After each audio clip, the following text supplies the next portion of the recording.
ওম নমঃ শিবায়। নমস্কার প্রিয় দর্শক বন্ধুগণ, বৃষ রাশি তথা বৃষ লগ্ন অনুযায়ী আগামী 5ই জানুয়ারি থেকে শুরু করে পুরোপুরি 10ই জানুয়ারি এই যে সময়কালের মধ্যে বৃষ লগ্নের জাতক জাতিকাদের দশম ঘরে কিন্তু রাহুর অত্যন্ত শক্তিশালী গোচর থাকবে, যা কিন্তু বৃষ লগ্নের জাতক জাতিকাদের কর্মক্ষেত্রে নতুন কোনো সুযোগ বা আকস্মিক একটা উন্নতির যোগকে প্রশস্ত করবে। এছাড়াও বন্ধুরা আরও তিনটি বিশেষ সুখবর প্রাপ্তি কিন্তু ঘটবে এই সময়কালে বৃষ লগ্নের ক্ষেত্রে।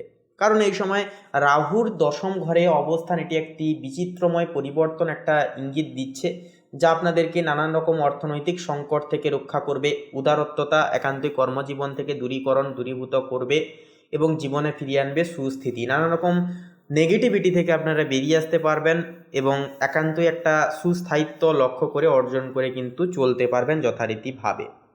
এছাড়াও বন্ধুরা আপনাদের যে চিন্তাধারা, চিন্তা শক্তি একান্তই কিন্তু বৃদ্ধি হবে এবং কঠোর হবে।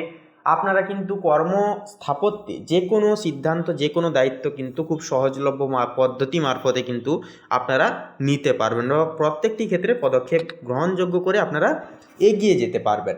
এরপরের যে বিষয়টি হচ্ছে, এই সময় আপনার রাশিচক্রে চতুর্থ ঘরে অর্থাৎ সিংহ রাশিতে কিন্তু রাহুর পাশাপাশি চতুর্থ ঘরে থাকবে কেতু।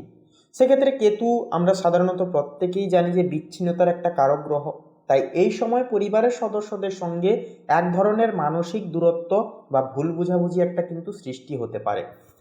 আপনার মতে অর্থাৎ আপনার মনে হতে পারে এই সময় যে কেউ আপনাকে বুঝছে না। তবে আশার কথা হলো, আপনার রাশির একাদশ ঘরে শনিদেব অর্থাৎ মীন রাশিতে কিন্তু অবস্থান করছেন।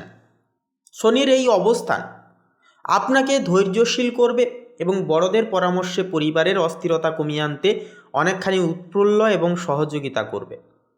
যদিও একান্তই চতুর্থস্থ কেতু হুটহাট গৃহ পরিবর্তনের বা গৃহ সংস্কারের একটা চিন্তা মাথায় আনতে পারে, কিন্তু শনি আপনাকে বাস্তবে স্থির থাকতে অনেকখানি বাধ্য করবে।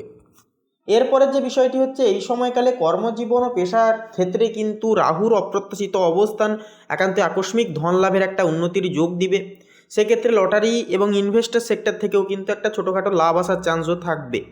সেক্ষেত্রে অষ্টমে আবার থাকবে কে না, ধনু রাশিতে সূর্য, বুধ এবং মঙ্গল এবং শুক্রের এক বিশাল সমাবেশ ঘটছে, যা একটি চতুর্গ্রহী যোগ সৃষ্টি করছে এবং এটি আপনাদের অষ্টম ঘরে। তাই কাজের জায়গায় সহকর্মীদের সাথে বা উচ্চপদস্থ কর্মকর্তাদের সাথে বাতানুবাদে জড়ানো একেবারেই বলবো ঠিক হবে না। অষ্টম ঘর হচ্ছে গোপন শত্রুতারও ঘর। তাই আপনার সাফল্য দেখে অনেকে আপনার পেছনে ষড়যন্ত্র করতে পারে। মঙ্গল এবং সূর্যের এই অগ্নিময় যোগ আপনাকে কিছুটা রাগী ও জেদি স্বভাবের করে তুলতে পারে, কিন্তু রাহুর বুদ্ধিকে কাজে লাগিয়ে আপনাকে পরিস্থিতি নিয়ন্ত্রণ করতে হবে।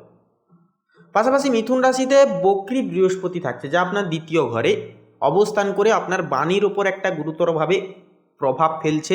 তাই কর্মক্ষেত্রে কথা বলার সময় সংযত থাকা একান্তই বলবো প্রয়োজন রয়েছে।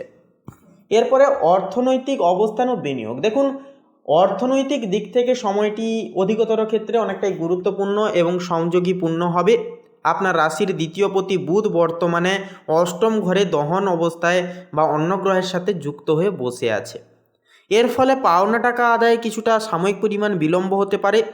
তবে একান্তই শুক্রের যে ধনু রাশিতে উপস্থিত আপনাদের একান্তই কিন্তু একটা নির্দেশ করছে যে কোনো নারী ভাগ্যের মাধ্যমে বা কোনো পুরনো বিনিয়োগ থেকে আপনি হঠাৎ অর্থপ্রাপ্তি ঘটাতে পারবেন। বৃহস্পতি বক্রী অবস্থায় দ্বিতীয় ঘরে থাকায় সঞ্চিত অর্থ খরচ করার আগে দুবার ভাবুন। কোনো বড় বিনিয়োগের পরিকল্পনা থাকলে 10ই জানুয়ারির পর করা একান্তই বলবো ভালো হবে। রাহুর দশম ঘরে অবস্থান আপনার আয় বৃদ্ধির নতুন একটা পথ খুলে দেবে, তবে তা যেন অনৈতিক কোনো পথ না হয় সেদিকে একটু খেয়াল রাখবেন।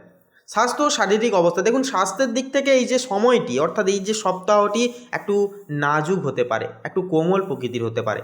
অষ্টম ঘরে মঙ্গল ও সূর্যের অবস্থান রক্তচাপ বৃদ্ধি, পাশাপাশি পেটের সমস্যা বা ছোটোখাটো দুর্ঘটনার একটা সংকেত কিন্তু দেয়। বিশেষ করে আগুনের কাজ বা যানবাহন চালানোর সময় কিন্তু একান্তই বলবো অতিরিক্ত সতর্ক থাকতে হবে। চতুর্থ ঘরে কেতু থাকায় বুকের সমস্যা বা হজমের একটা গোলমালে কষ্ট পেতে হতে পারে। তবে মীন রাশির শনি আপনার একাদশ ঘরে বসে আপনার রোগ প্রতিরোধ ক্ষমতাকে সমর্থন যোগাচ্ছে। সেহেতু নিয়মিত যোগব্যায়াম ও খাদ্যাভ্যাসে নিয়ন্ত্রণ আনলে পরে বড় কোনো সমস্যা এড়িয়ে যাওয়া সম্ভব হবে। মানসিক উদ্বেগের কারণে অনিদ্রা দেখা দিতে পারে, যা বক্রী বৃহস্পতির প্রভাবে আরও বৃদ্ধি পেতে পারে তথা বাড়তে পারে। প্রেমের ক্ষেত্রে বলি, প্রেমের ক্ষেত্রে শুক্রের যে অষ্টমস্ত অবস্থান কিছুটা রহস্যময় একটা জটিলতা পরিবেশ তৈরি করতে পারে। সঙ্গীর সাথে কোনো গোপন বিষয় নিয়ে মনোমালিন্য একটা সৃষ্টি হতে পারে। মঙ্গল এবং বুধের সংযোগ তর্কের মাত্রাকে কিন্তু দ্বিগুণ হারে প্রবল হারে বাড়িয়ে দিতে পারে। তবে যেহেতু বৃহস্পতি হয়ে বক্রী হয়ে আপনার দ্বিতীয় ঘরে অর্থাৎ পরিবারের ঘরে দৃষ্টি দিচ্ছে, তাই পরিবারের হস্তক্ষেপে দাম্পত্য কলহ মিটে যাওয়ার একটা সম্ভাবনা বা চান্স কিন্তু রয়েছে। যারা অবিবাহিত বা একক জাতক জাতিকা রয়েছেন, আপনাদের জন্য নতুন সম্পর্কের ক্ষেত্রে তাড়াহুড়ো না করাই বলবো ভালো হবে। শুক্র এবং সূর্যের একান্তই সহা অবস্থান আপনার আকর্ষণ ক্ষমতা বাড়ালেও ইগো বা অহংকারের কারণে প্রিয়জনের সাথে একটা দূরত্ব বোধ বা বীরত্ব বোধ একটা তৈরি হতে পারে। একে অপরের প্রতি বিশ্বাস বজায় রাখলে পরে শনির শুভ প্রভাবে সম্পর্কে স্থায়িত্ব বাড়বে। একান্তই উন্নতির শেখরে আপনারা সহাবস্থান করতে পারবেন। শিক্ষার্থী ও পড়াশোনা, দেখুন শিক্ষার্থীদের জন্য এই সময়টি গভীর মনোসংযোগের হবে। কেতু চতুর্থ ঘরে থাকায় পড়াশোনায় মাঝে মাঝে আলস্য বা মনোযোগের অভাব কিন্তু একটা হতে পারে। তবে অষ্টম ঘরে বুধের উপস্থিতি গবেষণামূলক কাজে বা গৃহ একান্তই বিদ্যায় দারুণ সাফল্য এনে দিতে পারে। রাহুর দশমস্ত অবস্থান টেকনিক্যাল বা আইটি সেক্টরের শিক্ষার্থীদের জন্য নতুন কোনো প্রজেক্টে সাফল্যের একটা ইঙ্গিত দিচ্ছে।